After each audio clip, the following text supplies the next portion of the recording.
Did you know that parts of northern China were once being swallowed by advancing deserts? Every year, vast stretches of dry land crept forward, threatening to bury everything in their path homes, farms, and even major roads. It was a relentless battle against nature, and for a long time, it seemed like the desert was winning. For decades, China's northern frontier faced a crisis. Powerful seasonal winds would pick up loose sand from shifting dunes and carry it for miles, blanketing fertile fields and destroying crops. People tried everything to stop it. They built mechanical barriers, like walls and fences, but these would often get overwhelmed and buried during severe storms. The most logical solution seemed to be planting vegetation to hold the soil in place, but there was a major problem. The active dunes were so unstable that young plant roots couldn't get a foothold. Seeds would just blow away before they had a chance to sprout. The situation was looking grim. Then, authorities came up with a radical, almost unbelievable idea. What if the solution wasn't a bigger wall or a stronger plant, but a small, furry animal? In a carefully planned and controlled ecological experiment, they decided to release millions of rabbits into designated desert margins. Now, I know what you're thinking, rabbits, the same animals known for multiplying like crazy. It sounds counterintuitive, but this wasn't an impulsive decision. It was a calculated strategy based on a unique understanding of biology. The rabbits were chosen for one specific talent: their instinct to dig. They became what you might call biological tillers. As they burrowed and dug, they created countless small pits and depressions in the sand. These little pockets were incredibly important. They acted like tiny traps, catching and holding onto precious moisture from the rare rainfalls and collecting organic matter, like leaves and twigs, that would otherwise blow away. Suddenly, these pits became perfect little nurseries for pioneer plants. Seeds that once had no chance of survival could now find shelter, moisture, and a place to germinate. But the rabbits' work didn't stop there. Many desert areas develop a hard, compacted surface crust that acts like a shield, preventing water from soaking into the ground. When it rains, the water just runs off, instead of nourishing the soil below.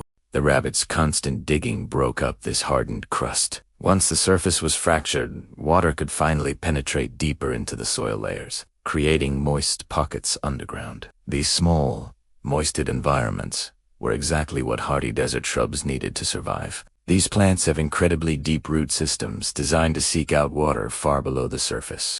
With the help of the rabbits digging, these shrubs could now establish themselves, anchoring the soil far more effectively than any man-made structure ever could. The results from the test zones were astounding. Areas where rabbits were introduced before planting showed significantly faster vegetation growth. It was clear that the rabbits were preparing the ground, making it fertile for new life. And there was another, equally important benefit. Rabbit waste, believe it or not, acted as a natural fertilizer. The nutrient-poor sand was suddenly enriched, creating small, fertile islands around the rabbit burrows. As the shrubs on these islands grew and matured, they trapped even more organic material, causing the fertile patches to expand.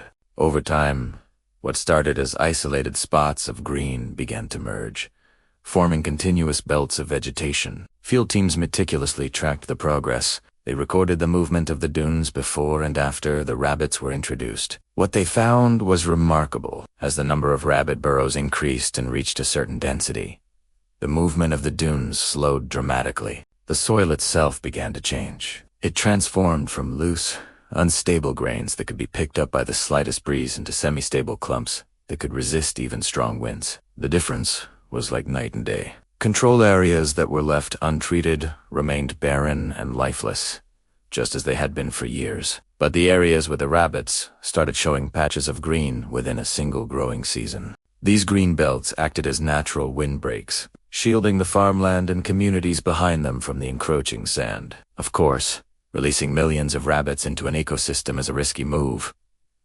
The authorities knew this from the start. An uncontrolled rabbit population could quickly become a plague, destroying crops and disrupting the native wildlife. So, the entire program depended on strict containment. They established firm perimeter controls and capture lines to ensure the rabbits stayed within the designated zones. The goal was never to let them run wild, but to use them as a targeted, managed tool. The positive effects were soon felt by the nearby communities. They reported a significant reduction in sand blowing into their towns and villages. Roads that used to be buried by sandstorms stayed open for longer. Buildings suffered less wear and tear from the constant abrasion of windblown sand. These tangible outcomes proved that the strategy was working and justified the continued management of these controlled rabbit zones. So, this incredible story from China shows us a different way of thinking about environmental problems. The release of millions of rabbits wasn't just a random act. It was a highly calculated ecological strategy. By understanding the unique abilities of a fast-reproducing, burrowing animal, scientists and officials were able to accelerate soil recovery in an environment where traditional methods had consistently failed. The success of this program hinged on two key things: strict oversight and a commitment to following the data. It's a powerful example of how creative, nature-based solutions, when managed responsibly, can help us heal our planet in ways we might never have imagined. It proves that sometimes the most effective tool for restoring an ecosystem is another part of the ecosystem itself. Thanks so much for watching. If you found this story as fascinating as I did, please hit that like button and subscribe for more videos about incredible environmental solutions from around the world. See you next time.